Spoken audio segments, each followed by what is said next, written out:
Today on the Talent Cast, you know that old saw about how the only thing you can't talk about is sex, religion, politics, or money? We're gonna break that rule. We'll be right back. Hello, and welcome to the Talent Cast. I'm your host, James Ellis.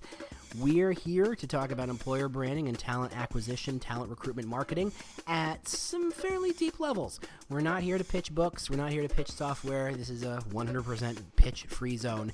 We're here to go back to first principles and really think through what it's going to take for you to be better at employer brand and talent acquisition, for you to win the war for talent.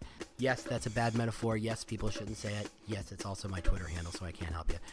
This will not be your standard podcast. This will be a little goofy, a little weird, a little bit of me. Hopefully, you're going to learn something from it. If you like it, please tell people. If you like it a lot, review us on iTunes and Google Play. Otherwise, you can learn more about us or talk to us directly on Twitter, again, at The War for Talent, or just go to our website, thetalentcast.com. So that having been said, here's the show. Hey, how you doing? James Ellis here. It is, for those of you not in the U.S., it is daylight savings time, which means for some reason we push our clocks back an hour in the middle of the night, and luckily our iPhones and devices do all the work of handling all that stuff for us, but it effectively fucks our head for the rest of the week. It's honestly, if they won't completely repeal daylight savings times, they should at least give us a day or two, Monday and Tuesday, off as a national holiday so we can recuperate, especially those of us with young children who don't understand the concept of time even remotely, who don't understand why they're waking up at 5 o'clock in the morning and why it's so bright outside, but why we're not allowed to wake up. It's a very confusing time. Those of you not in North America, I don't think you get to deal with this stuff. Lucky you. But I want to have, now that we've hit episode 52, which effectively means a year of this thing, I want to talk about the most scary thing I can think of, and that is budget. I want to talk about money. Yeah, I think, obviously, you can't ignore the concept of money, not just because this is a capitalist society, but because money is the ultimate resource. We talk about how time is the ultimate resource, but that's a bunch of bull. We can find ways to make time, but we can't find ways, especially those of us in HR and talent acquisition, to make money. Most of us, if not all of us, live in a cost center world, meaning for all the good and amazingness we do at work, they look at us as if we're just there to spend money willy-nilly, like drunken sailors. Like it's a freaking game show to them, or to us. That's obviously not right. And we've had the conversation of what would we be if we could conceive of ourselves not as a cost center, but as a profit center. And obviously that's a huge sea change of thought, which is not happening this week. But what is happening this week for a lot of you is it's time to talk about your annual budgets. And budgets are important because unless you decide what you're going to spend next year, you can't spend it next year, meaning you can't try that tactic, and you can't try that tool, and you can't invest in this idea, and you can't train your people, and you can't build a or you can't do those things unless you've decided roughly last month and this month to budget for it. Now, some of you are in smaller companies whose budget cycles are a bit shorter, meaning you might not have to deal with it until later in the month or early December, or frankly, you may not have a budget cycle. I've actually worked in places where you were working a little hand to mouth, right? You were spending the money as it showed up, or you had to make a case for everything you wanted to spend as you needed to spend it, and where you couldn't plan ahead of time, which is, I don't know that it's better or worse. I don't know that there's any good situation in which budget planning makes any kind of sense or makes anybody feel good, where it doesn't feel like a nightmare and a headache all rolled into one. I can't conceive of a way. Unless you're working for Facebook and Google, i.e. places that just effectively print money in which you say, hey, I'd like to, and before you finish that sentence, someone shows up with a cartoon bag of money with a dollar sign on it, or in your case, maybe a pound sign or a euro sign or a yen sign, or I don't know who you people are. I love you all. And, unless you work for one of those companies that just prints money, you are in the talent acquisition, that you are spending money, and without a clear ROI, without a clear, we gave you $1, you brought us back $1.20.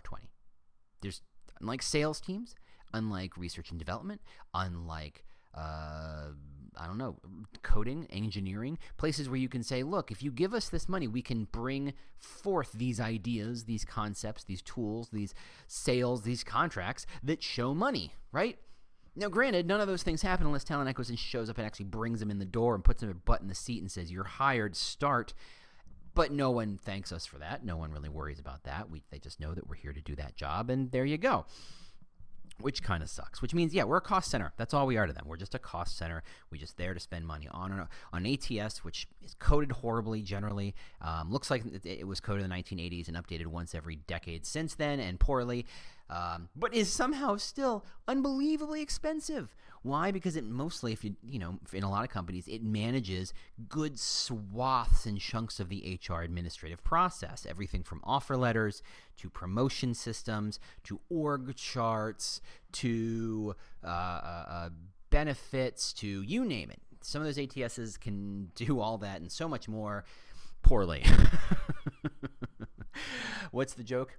There's no such thing as a good ATS. There's only a new ATS, and you'll hate it soon enough. So you're spending a whole lot of money on ATS, and you kind of have. And if you're locked to an ATS model, you have to spend money on the ATS. You can't suddenly decide not to spend the money on ATS. Then your next biggest expenditure is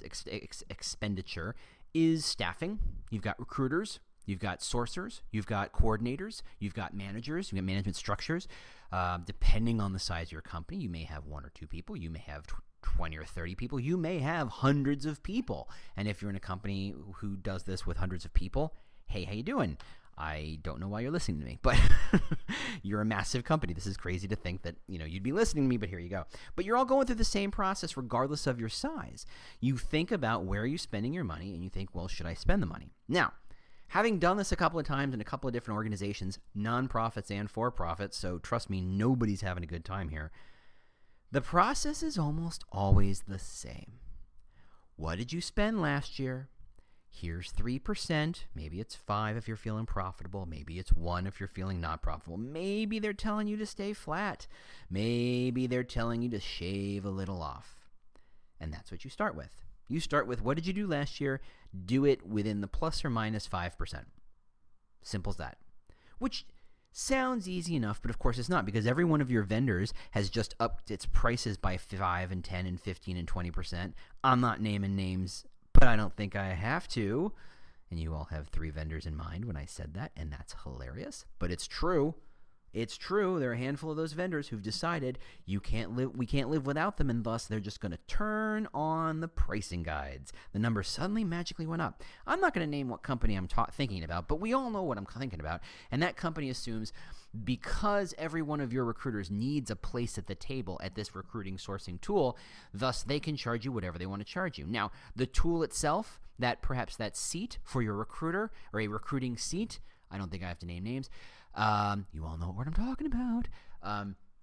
There's zero marginal cost, meaning the cost for them to add another seat to you costs them nothing, but they're still going to charge you $5,000 to $10,000 a year for that seat. Where did they come up with that number? They just came up with the number. Their resources are already paid. It's already been paid for. The research has been done. The R&D has been paid for. It has 100% effective margin on those things. They just make up a number. They could charge you $20 for it and still make a profit probably. But they don't. They charge you $5,000 to $10,000. That is painful. And they're not the only company who does that. There are plenty of other companies, again, not naming names, who are selling you a product that is effectively marginal cost of zero. Whether it's job slots, and that's from any number of job boards, whether it's promotion costs. You think that when you go to AdWords or Indeed Promotions or Glassdoor, any company that you're putting an ad on, do you think it costs them any money when you buy an ad? No, it's completely 100% automated. They're already investing in the infrastructure. They had to do that anyway. So your unit marginal cost is nothing.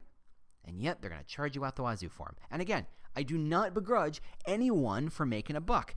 Please, we all want money. We love money. We all like to make some money. Despite the fact that we're in HR talent acquisition, it's still true. We still like to make money. We still like to get paid. So I'm not begrudging anybody. However, the model by which you say, I got a plan for next year's budget, so I'm going to take last year's budget and tack on or remove or shave a couple of percentage points off it and think and plan accordingly while all my costs go up, and that includes salaries, and that includes vendors, and that includes infrastructure. Do you think your ATS cost is going down? No. Do you think your tool cost is going down? No. Do you think anybody wants to take a pay cut this year? No. Do you think every single person who works for you wants a raise this year? Yeah.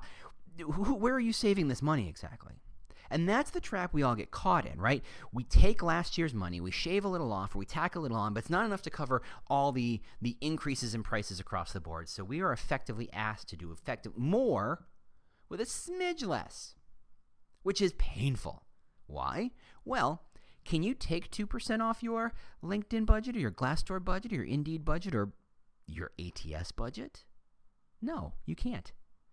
Those things are sold to you in massive, massive chunks. You don't take, if you're spending 200, 300, 500,000 on LinkedIn, and some of you are, you can't find a way to take $6 or $7 grand off. You have to remove a tool. You have to lose a couple of seats. You have to stop promoting, budgets at a function of $10,000 a chunk. There's no shaving. And that's on purpose. These companies have decided that the best way to keep you on the hook is to make it very hard to squeeze in under the wire. Thus, you have to remove huge chunks of service, and it's very hard to justify that. And that's where you're in the squeeze. Does this sound familiar? It probably should. This is how every company I've ever worked with feels. Everybody they work with wants $5 more, and if you say, can we have $5 less? They say, no, but you can have $100,000 less because we're canceling our contract. They're all holding you hostage. Again, not begrudging anybody the idea of making money, and everybody every vendor, every company, every agency optimizes their structures to maximize their profits, right? 'Tis the American way, so to speak. And if you're not in America, I'm sure it's the way it is where you are too. Not to get too, Euro or American centric there. So, if that's the trap you're living in, what's the solution? Well, let's start with a thought exercise. Let's pretend it's a Sunday for me anyway. It's not for you unless you're listening to this a week late. Maybe you're in your car on the way to work. It's Monday or Tuesday, and coffee's, you got your coffee. Maybe you're driving. Maybe you're taking the bus or the train. I don't know how you do it. Maybe you're walking. Maybe you're biking. And if you're biking, I'm guessing you're in the Netherlands. Hey, how you doing? You got a little time to think. What would it be like? Do this exercise. What would your world be like if instead of your leadership saying, hey, it's the same budget as last year, but plus or minus 3 or 4%? What if they said, what would you do with half? What would you do with half? And that's me being generous, because the real exercise is, what would it be like if I nuked your budget and made you work with 90% less than you worked with last year? What would you do differently? Because by forcing you to think about the 2 and 3 and 5%, the ups and downs, the little shaving and the little ups and little add-ons and little tweaks, you are locked into a way of thinking, right? If your recruiters expect to have a LinkedIn seat, and because they had one last year, and you need to lose a recruiter seat because you were trying to shave that money and save it and squeeze your budgets inside this new window that you've been given, you've now told one of your recruiters you're not a good recruiter, because that's how that works, right? That's how that recruiter is going to feel. For better, for worse, for true or false, you've now picked that one recruiter and says, I have to take one seat away, and it has to be yours. I'm very sorry. And maybe you play the game where you kind of shuffle it around a little bit, but that's pain in the rumpus, and that sucks. No one wants to do that. But that's hard to do. You can't say, hey, Glassdoor, I'd love to work with you more, but I have to save $3 grand, so I'm going to have to use fewer job slots or fewer promotions. Right? And now that vendor's not happy with you, and maybe you've hurt that relationship, or maybe they come back at you and say, okay, what if we did this? And you're I'm not saying I'm going to say rearranging deck chairs in the Titanic, but that's what you're doing. You're saying the strategy, which by the way is what this is, because that strategy is a function of your resources and how you allocate those resources. Because you're trying to allocate the resource effectively the same way as you did last year, because no one wants to change, no one wants to get a tool lost because one person uses it, not everybody uses it, you're locked into what you did last year. Now, how effective was last year? You get all your goals met? Do you have any hiring managers yell at you saying, where the heck is this? Why can't we fill this role? Why aren't you sourcing it properly? How hard can this be? Everybody had that conversation this year. I'm sure everybody had that conversation once this year, where someone was mad that they couldn't turn that job around. Why? Well, because that hiring manager may have had overly high expectations, or you just got swamped because you had a new office you had to fill, or who knows. You know the job. You know how it goes. But what you're saying is, by keeping the budgets the same as last year, but plus or minus a couple of percentage, you're saying we're doing it again this year. What you're saying is, I've chosen to not solve my problems because I'm not going to think strategically. I'm going to pick one tool. I'm going to pick another tool. I might be inclined to replace one tool with another tool that does effectively the same for maybe 10% less, and maybe that's going to save me. But you're doing the same thing over and over again. The exercise of saying, what would you do if you had 50% budget or 10% budget, not 102% or 98% budget, but radically less, forces you to say, how would I meet my goals in a completely brand new way? Because there's no way to approach that problem without starting with a clean piece of paper. Maybe the solution is to nuke your ATS. Say, get rid of it. We can find a way to do this another way. There's got to be a better way. And by the way, there are better ways if you're willing to incur the pain of shifting, if you're willing to incur the change in mindset of using them, right? For example, what if you're trying to shift from a place where, you've got those LinkedIn seats, and you've got some IntelliSourcing tools, and you've got some Glassdoor stuff, and you've got some content, and you've got, some Indeed job board stuff, and you've got your ATS, and you're pretty well stocked. And someone comes to you and says, yeah, what if you did this for 50%? What could you really lose? Is it people? Is it tools? Is it ATSs? What would you do? Would you stop doing events? If you stop doing events, how do you get your name out there? The exercise is really fascinating, and I think everybody should do this as go take your leadership team and go out to I don't know, not a conference room, or even a coffee shop, though frankly, coffee shop, yummy. Get off-site, go someplace and kill an afternoon on a Thursday or something and say, okay, if we had to do this exercise, what would we really do? Because what it forces you to do, not just start from a clean sheet of paper, but to ask yourselves, what is our objective? What are we really trying to do here? Is our objective to put a butt in a seat? Is that what we need to be optimized around? If so, okay. I'm not saying good or bad. I'm just saying if that's the way you want to do it, there are tools that help you do it and tools that don't help you do it as much. And you would learn how to optimize around that idea. Forcing yourself to go through this exercise forces you to figure out what's truly important to your job and to the company. That's the most important part. And then once you have that mindset, once you have that goal of this is what's important, it's not about the having events for the sake of having events because they kind of sort of help some brand awareness kind of sort of, which by the way they do. And I love events, and events are incredibly powerful. So don't take that as me, poo-pooing on events. Events are great. I love events, as long as I don't have to manage them. But do you need that event?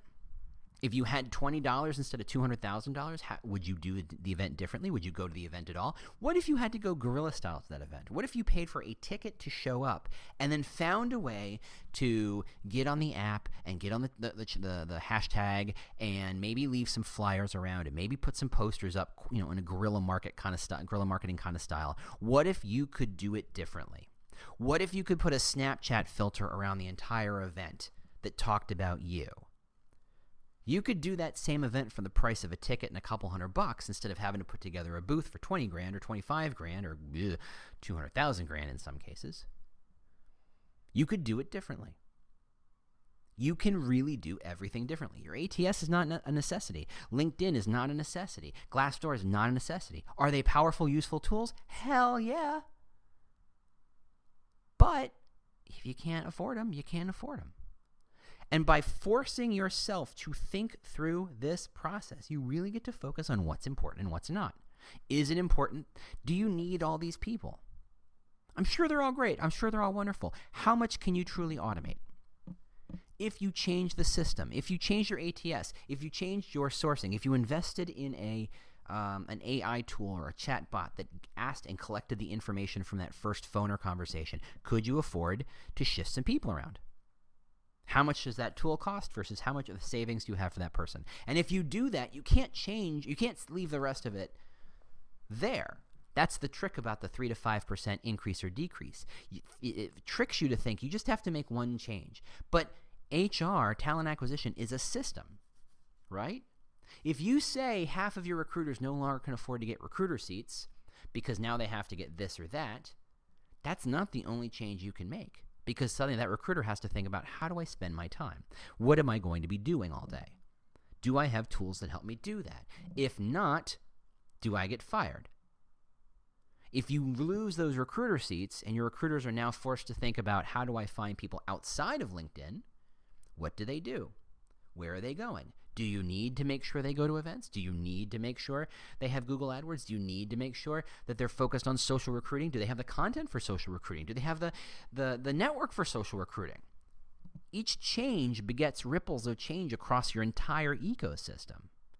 Again, forcing that 3 to 5% change says don't change the ecosystem. Make a minor tweak. Hey, just interrupting myself for just a second, just to remind you that because this podcast has made me extraordinarily wealthy, there's really nothing you can do. You don't have to buy anything. You don't have to make any commercials or anything. You do not have to donate anything at all to keep this podcast going. Again, wealthy beyond my wildest dreams. Thank you all. I appreciate it. All you can do to help me make this podcast even better somehow is to review us on iTunes and Google Play and other places that you review and share podcast information. That's all you got to do. Leave some stars, leave a review, whatever you got to do. We really appreciate it. It's what keeps us going. Thanks to the people who've done it already, but keep them coming. We really do. Like I said, we really do appreciate that. That's all I had to say. Again, I want to stop interrupting myself to bring you the amazing voices of me. Bye. So I presume everybody has heard the concept of a frog in a pot of water. And if you haven't, I will go ahead and retell the story as quickly as I can. The completely wrong, but it's it's one of those stories that gets told over and over again, so everybody pretends it's true. But it's really more metaphorical than anything else. And that is, if you take a hot pot of water and you make it hot and boiling, you throw a frog, and the frog jumps out because the frog goes, "Holy crap, that's really hot." But if you take a pot of cold water and the frog goes in, the frog goes, yeah, it's water. And then you put fire under it, and the water slowly gets warmer and warmer till one day the water's boiling, frog will die because the frog won't realize the change has happened. It will be such an incremental change that it won't take the dramatic action of leaping out of the pot because it never notices that it's in danger. And that sounds like the greatest metaphor for HR budgets I can think of. You make these slow year over year, over year, over year, over year, incremental 3 to 5% changes up or down. You never ask the hard questions. You never focus on, what if we did it for 10%? What if we did it for 50%? What if we really had to start with a true clean sheet of paper? What if I had to say, I'm firing everybody on my team and starting from there? Who do I keep? What's realistic? If I'm losing 20% of my staff or 50% of my staff, what do I replace it with? If I have a tool that lets me replace that staff, what else do I have to change? You have to think about this systemically, which means you really have to think about it strategically. Now, strategy is one of those things where you have to understand, where am I going and how am I getting there? That's what strategy is all about. For all as much as I use the word strategy and other people use the word strategy and they never define it, strategy is one of those amazing words that kind of seems to mean everything and nothing, like design, like systems. That's all strategy is. How do you get to where you want to go? Where do you want to go and how do you get there? If you want to go from wherever you are to 20 miles north, the means by which you get there, whether it's walking or horseback or train or car, is a tactic. The tactic of being on the horse or the car doesn't say this is how we're getting to that place you want to go. You have to start with knowing where you want to go. And that comes with having an objective. And from HR, we rarely discuss objectives. And that's the complaint most other parts of the business have about HR. Article after article after article, this year especially has been great about it, has talked about, how do you get a seat at the table? How does HR and talent acquisition get a seat at the table? As if there's a table, but whatever. And the answer is always that you need to talk about business. The complaint is the business has made the decision to open this new office over here, and that means we need to hire 150 people brand new on top of whatever we're doing, our normal kind of churn and burn process, right? A retention process and backfilling of existing sites, of existing roles. But suddenly we have this new office over there that needs 150 new people. But somehow our budget remained the same. To which all of you just went, oh, that's so unfair. And you're right. It is. A business that thinks you just magically pull people out of thin air and put butts in seats is not a business that understands what strategy is and understands what planning is. I mean, they wouldn't have magically thought the office opened without paying more rent. Why do they think the people show up without paying more recruiters to put them in the seats, right? It's patently obvious. But that's the complaint. Those decisions get made without HR and talent acquisition at the table. And the reason is because they treat HR and talent acquisition like a service they just use. And the more you can show you understand the purpose of the business, the purpose is the business to grow or to maintain or to increase quality without increasing size, which means every backfill has to be incrementally or exponentially more higher quality than the person who left, which is a valid strategy. Or you're in a period of downturn and you need to grow or you need to shrink smartly, knowing which roles to backfill and which to allow to just go away. That's an objective to which you have to build a strategy that maximizes the tools and tactics at your disposal to meet that objective. Welcome to strategy. Do you decide to do everything with pencil and paper? You could. That's a valid way to do it. Is it going to get you there effectively? Probably not. You choose not to. You invest in an ATS. Look, investing in the ATS was the first strategic decision you or your predecessor or your predecessor's predecessor ever made. Probably because spending anywhere from 20, 30, 50, 100, 200,000 plus dollars every single year on this tool means you have to use the tool, which means you're going to offload as many of the other functions onto this tool because you've already sunk the cost. You've already spent the money. How many of your ATS is a function of we were using a tool on some other place, they offered a free ATS or they offered an add-on ATS and we decided to use it because it was more effective and cost effective? Did you make that choice strategically yourself, or did someone thrust it upon you because it made more financial sense? Chances are it's the latter.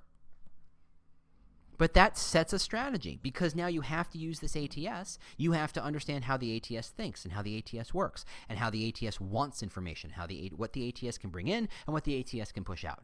And then you work around that. It effectively becomes the foundation for the rest of your house. And if you've got a teeny foundation, I guess you're going to be forced to build a very, very tall house to get what you need. But if you've got a massive foundation, you have a lot more options.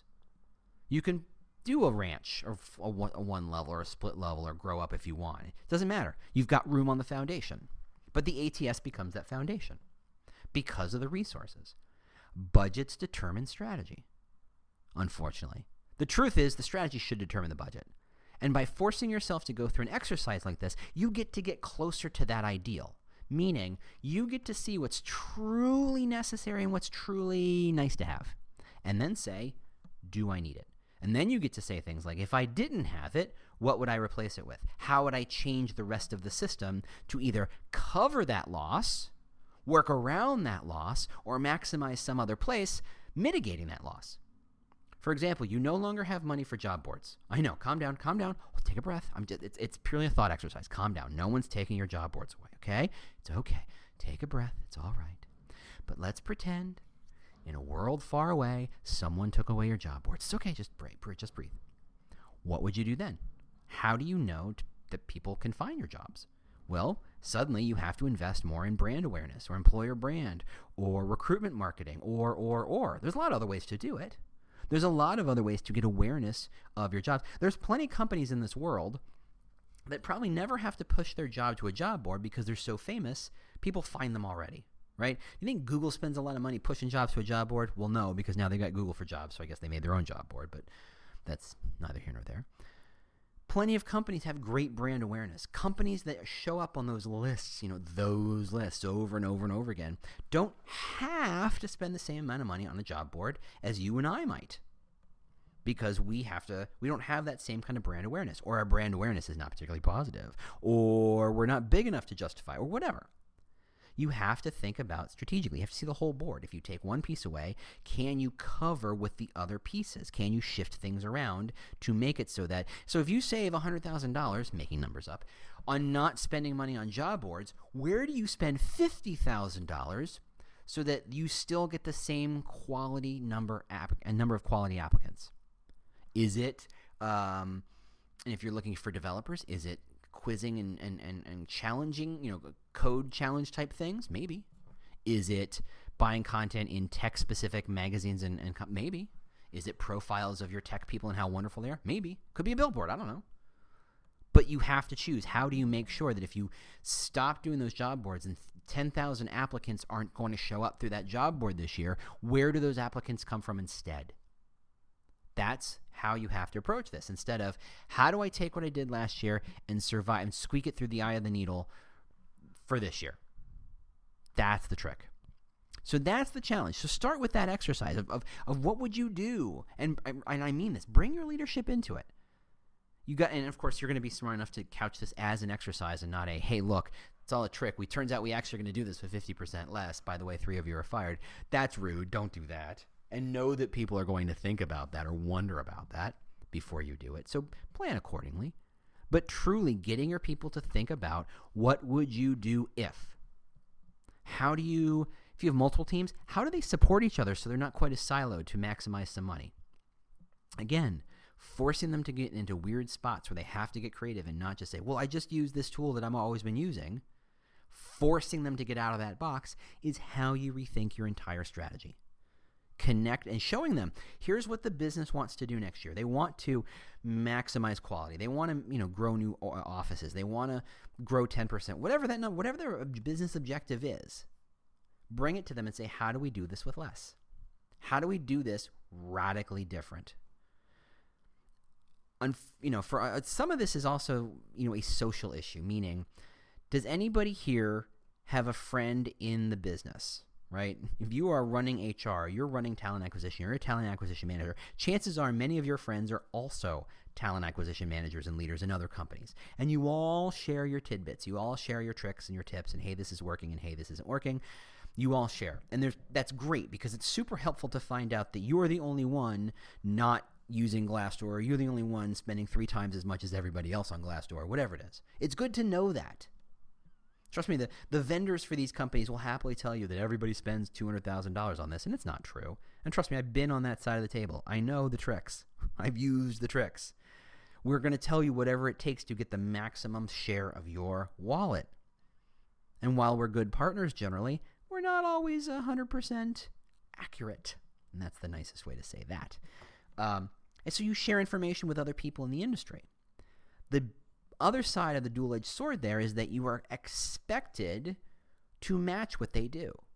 Everybody else is using LinkedIn. I guess I better use LinkedIn. Everybody else is moving to Glassdoor. I guess I better start moving into Glassdoor. Everybody's doing content. I guess I better start thinking about focusing on content. Right? Most of the articles in our space is of how do you play follow the leader? How do you do what everybody else did? Oh, Google says we should do this, and here's how they do it. Great, we should do that too. Everybody read Laszlo Block's book, right? Everybody went, oh, is that how Google does it? Well, Google's #1 employer of the world. I guess that must be the blueprint for how they did it. Wrong. Absolutely 100% wrong.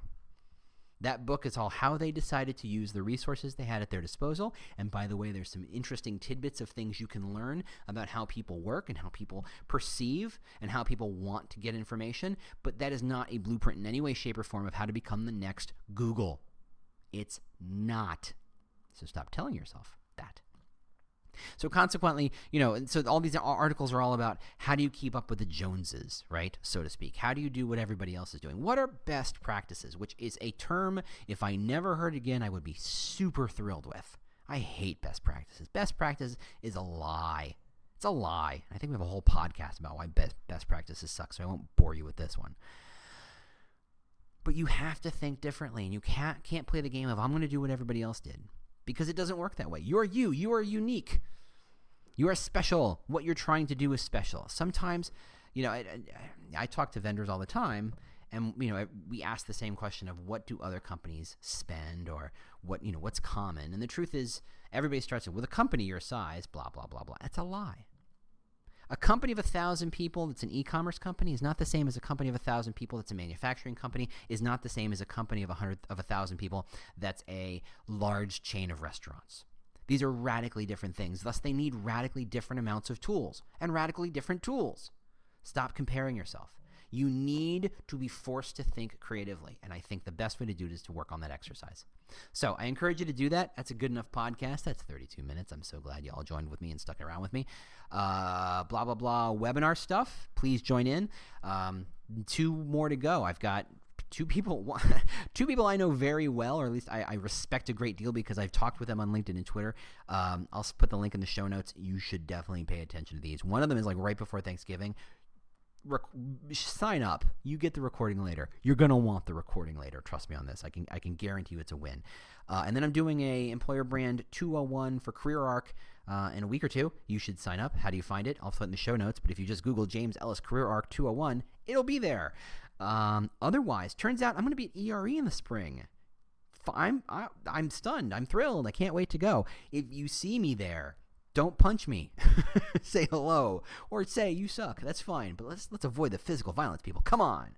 I'm going to try and see if I can figure out a way to do a live podcast from ERE, as well as social recruiting strategies conference in San Francisco in February. So lots of good stuff coming up. The podcast churn away. Thank you so much for listening. Thank you so much for rating and reviewing us. I love it. I appreciate it. If you have an idea, something you'd like me to talk about, something you want my opinion on, I know, right? Weird. Just ping me on Twitter at The War for Talent, or go to the website, thetalentcast.com. You know how to do it. I would love to answer your questions and talk to you, and come up with ideas beyond what is in my head. I'd love to kind of think about that stuff with you. So with that, I end the podcast, and I hope you have a great week. See you next week. Bye. The world's best-known investor and Wall Street expert Warren Buffett once said, "Wall Street is the only place that people ride to in a Rolls-Royce to get advice from those who take the subway." Mr. Buffett's quote is remarkably accurate, but how many people would rather receive advice from him than someone simply guessing? Welcome to Buy, Hold, Sell, your single source for Wall Street knowledge and profitable guidance. Please join me, Todd Schoenberger, and fellow trader Tobin Smith, as well as host Veronica Dudo, for a podcast known to move the needle for investors. Tobin and I are seasoned Wall Street executives with deep investment experience, and we are prepared to share our advice to those who choose to listen. Download Buy, Hold, Sell today on the Evergreen Podcast Network or your favorite podcast channel.